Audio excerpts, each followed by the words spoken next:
Soma's baking and cooking থেকে সোমা বলছি। আজ আপনাদের সাথে শেয়ার করছি সকালের জল খাবারে খাওয়া যেতে পারে বা স্কুল কলেজে টিফিনেও দেওয়া যেতে পারে এরকমই একটা আইটেম, ভার্মিসেলির উপমা। ভার্মিসেলির উপমা কি করে ঝরঝরে করে করতে হয় তারই কিন্তু ডিটেলসটা দেখিয়েছি ভিডিওতে। তাহলে চলুন ভিডিওটা দেখি। কড়াইতে জল বসিয়েছি, জল ফুটছে। ভার্মিসেলির উপমা যেহেতু ভার্মিসেলিটাকে প্রথমে একটু সেদ্ধ করে নিতে হবে। এখানে ভার্মিসেলি নিয়েছি 85 গ্রাম, দিয়ে দিলাম।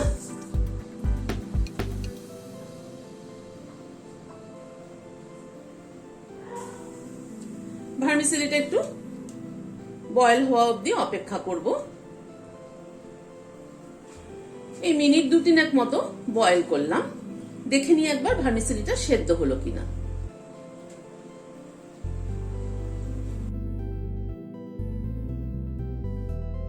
ভার্মিসেলিটা কিন্তু সেদ্ধ হয়ে গেছে।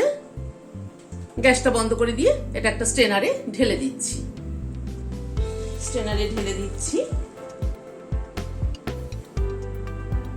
এবার একটু নরমাল ওয়াটার দিয়ে ধুয়ে নিচ্ছি।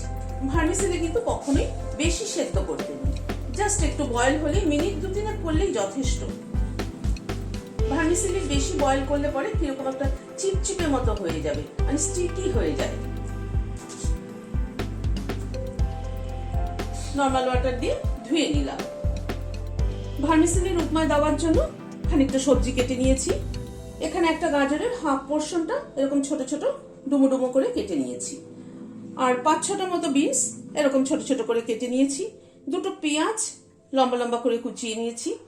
একটা ক্যাপসিকামের হাফটা এরকম লম্বা করে কুচিয়ে নিয়েছি। খানিকটা কড়াইশুঁটি নিয়েছি। গ্যাসে একটা প্যান বসালাম, হোয়াইট অয়েল দিচ্ছি। তেলটা একটু প্যানের চারপাশে লাগিয়ে নিচ্ছি। প্রথমে গাজরটা দিচ্ছি, কারণ গাজর একটুখানি সেদ্ধ হতে সময় নেয়, সেই জন্য গাজরটা প্রথমে দিচ্ছি।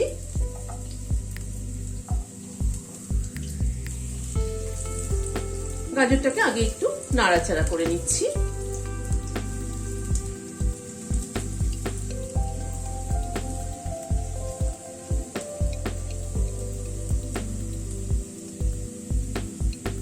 মিনিট খানে গাজরটাকে নাড়াচাড়া করে বিনসটা দিয়ে দিলাম।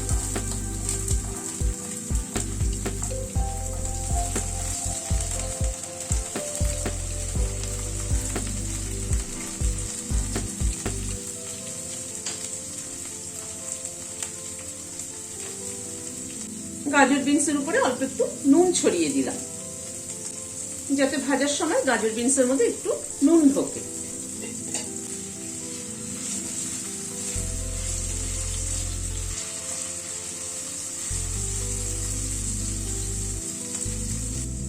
গাজর বিনসটাকে মিনিট 2 মতো একটু নাড়াচাড়া করে নিলাম।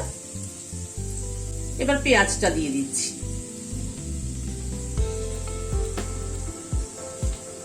পেঁয়াজটা দিয়ে পেঁয়াজটাকে একটুখানি ভেজে নেব।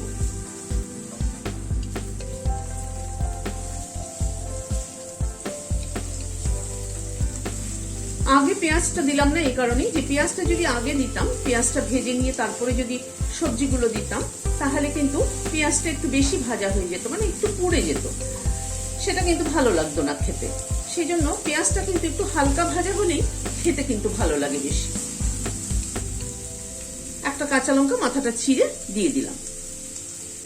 ঝালটা অবশ্য যে যেরকম খাবেন সেই অনুযায়ী অ্যাড করবেন, কেউ কাঁচা লঙ্কা কুচিও দিতে পারেন।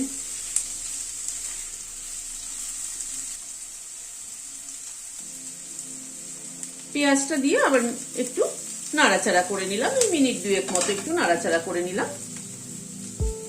এবার ক্যাপসিকামটা দিয়ে দিলাম, কড়াইশুঁটিটা দিয়ে দিলাম।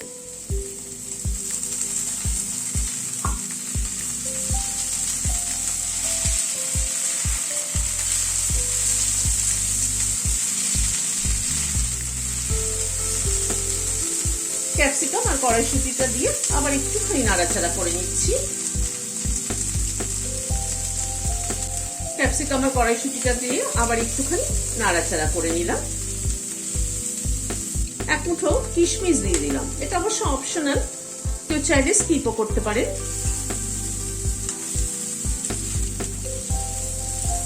1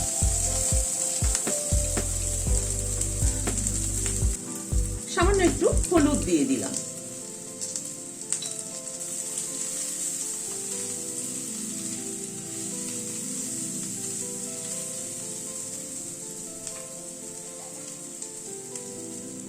এবার ভার্মিসেলিটা দিয়ে দিলাম। ভার্মিসেলিটাকে কিন্তু খুব ভালো করে ঠান্ডা জল দিয়ে, ঠান্ডা জল মানে নর্মাল ওয়াটার দিয়ে ধুতে হবে, তা না হয়তো ভার্মিসেলি কিন্তু স্টিকি হয়ে যায়, কিরকম দলা পাকিয়ে যাবে একটা। ঝরঝরে ভার্মিসেলির পোলাও রান্না করতে হলে কিন্তু এইভাবেই করতে হবে।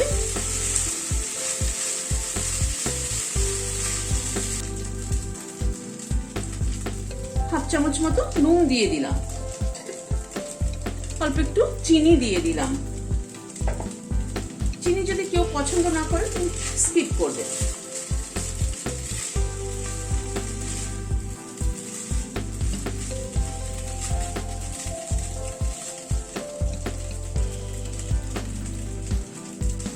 লেবুর রস একটু দিয়ে দিচ্ছি, এখানে 1 চামচ মতো লেবুর রস ব্যবহার করলাম।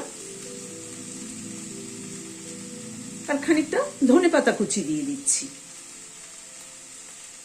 ভার্মিসেলি দিয়ে কিন্তু বেশি কুক করতে হবে না, হালকা একটুখানি নাড়াচাড়া করলেই হবে। বেশি যদি ভার্মিসেলি দিয়ে নাড়াচাড়া করা হয়, কুক করা হয়, তাহলে কিন্তু ভার্মিসেলি স্টিকি হয়ে যাবে। খুব চটজলদি তৈরি হয়ে যাওয়া একটা ব্রেকফাস্ট বা টিফিন যাই বলুন। গ্যাসের ফ্লেমটাকে বন্ধ করে দিয়ে সার্ভ করে দিচ্ছি। তৈরি হয়ে গেল ভার্মিসেলির উপমা। রেসিপিটি কেমন লাগলো আমাকে কমেন্ট বক্সে জানাবেন। ভালো লাগলে একটা লাইক এবং সাবস্ক্রাইব করার অনুরোধ রইল। পাশের যে বেল বাটনটা আছে সেটা কিন্তু অবশ্যই প্রেস করবেন, যাতে আমার পরবর্তী ভিডিওর নোটিফিকেশন আপনাদের কাছে আগে পৌঁছে যায়। আজ তাহলে এখানে শেষ করছি। নমস্কার।